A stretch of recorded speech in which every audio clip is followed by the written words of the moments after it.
নমস্কাৰ মৰমৰ ছাত্ৰ ছাত্ৰীসকল মোৰ ইউটিউব চেনেল এডুকেটামলৈ তোমালোকক স্বাগতম জনাইছোঁ। আজি আমি ক্লাছ 6ৰ textbook Sunbeam English reader 1ৰ লেসন 3 ধ্যান চাঁদ সেই পাঠটোৰ আমি কুৱেশ্যন এনসাৰখিনি আলোচনা কৰিবলৈ লৈছোঁ। ধ্যান চাঁদ এজন হকী খেলুৱৈ আছিল।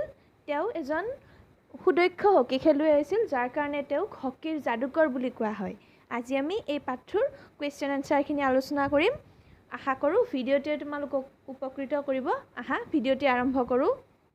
Let's find out how much we have understood. আমি এতিয়া কিমানখিনি বুজি পাইছোঁ এইখিনি চাম। নম্বৰ 1 কুৱেশ্যন আছে, with which other sportsmen is Dhyan Chand compared. ধ্যান চাঁদক অন্য কোন খেলুৱৈৰ লগত তুলনা কৰা হয়? আনচাৰটো হ'ব ধ্যান চাঁদ ইজ কম্পেয়াৰ্ড উইথ পেলে এণ্ড মহম্মদ আলী। ধ্যান চাঁদক পেলে আৰু মহম্মদ আলীৰ লগত তুলনা কৰা হয়। সুধিছে ধ্যান চাঁদক কোন খেলুৱৈৰ লগত তুলনা কৰা হয়? With which other sportsmen is Dhyan Chand compared. এনচাৰটো হ'ব ধ্যান চাঁদ ইজ কম্পেয়াৰ্ড উইথ পেলে এণ্ড মহম্মদ আলী। ধ্যান চাঁদক পেলে কি খেলিছিল? ফুটবল এণ্ড মহম্মদ আলীয়ে খেলিছিল বক্সিং। পেলে আৰু মহম্মদ আলীৰ লগত ধ্যান চাঁদক তুলনা কৰা হয়। নেক্সট কুৱেশ্যনটো আছে B number, who were the leading masters of hockey when Dhyan Chand started his career. ধ্যান চাঁদে খেলিবলৈ আৰম্ভ কৰাৰ সময়ত হকীৰ মাষ্টাৰ কোন আছিল? মানে হকী আটাইতকৈ ভাল হকী খেলিছিল? আনচাৰটো হ'ব the Europeans and the Americans were the leading masters of hockey when Dhyan Chand started his career. ধ্যান চাঁদে খেলিবলৈ আৰম্ভ কৰাৰ সময়ত হকীৰ মাষ্টাৰ আছিল ইউৰোপীয়সকল আৰু আমেৰিকানসকল। তোমালোকে মুখস্থ কৰিব লাগিব দ্য ইউৰোপিয়ান স্পেলিংটো and the American spelling. European আৰু আমেৰিকান এই দুটা মুখস্থ কৰিলে হ'ব। বাকীখিনি were the leading masters of hockey when Dhyan Chand started his career. বাকীখিনি কুৱেশ্যনটোতেই পোৱা যাব। ধ্যান চাঁদে খেলিবলৈ আৰম্ভ কৰাৰ সময়ত হকীৰ মাষ্টাৰ কোন আছিল? ধ্যান চাঁদে খেলিবলৈ আৰম্ভ কৰাৰ সময়ত হকীৰ মাষ্টাৰ আছিল ইউৰোপীয়সকল আৰু আমেৰিকানসকল।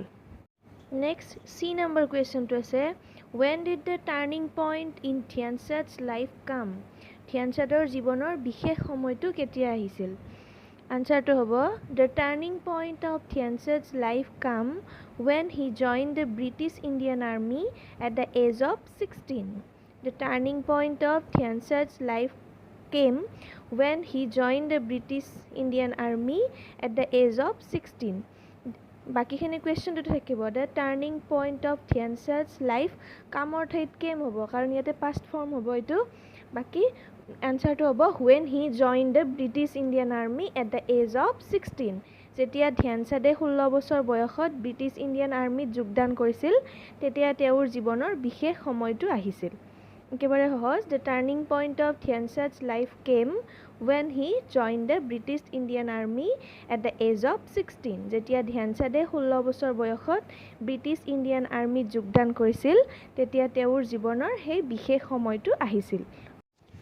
Next D number question, how did ধ্যান সিং বিকাম ধ্যান চাঁদ।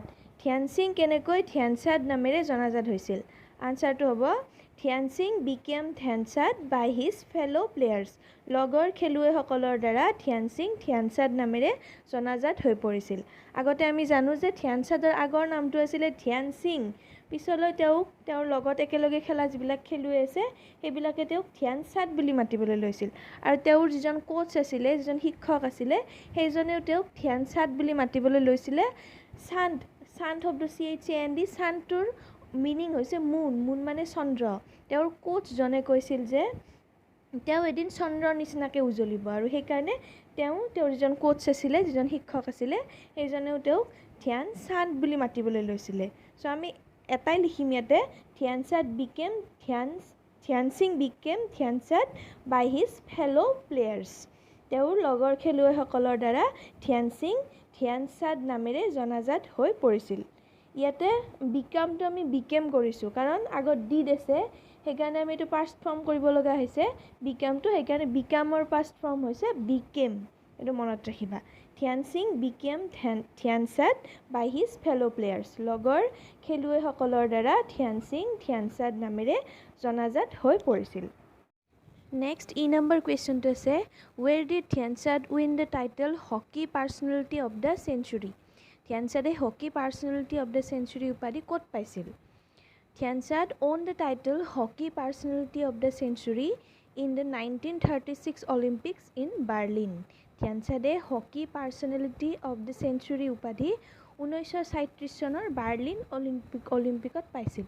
সেই অলিম্পিকত 1937 চনত বাৰ্লিনত হৈছিল অলিম্পিক। সেই অলিম্পিকত তেওঁ সেই উপাধিটো পাইছিল। আকৌ এবাৰ প্ৰশ্নটো চাবা, where did Dhyansad win the title Hockey Personality of the Century? Dhyansade Hockey Personality of the Century উপাধি ক'ত পাইছিল? Dhyansad won the title Hockey Personality of the Century in the 1936 Olympic in Berlin. Dhyansade Hockey Personality of the Century উপাধি 1937 চনৰ Berlin অলিম্পিকত পাইছিল।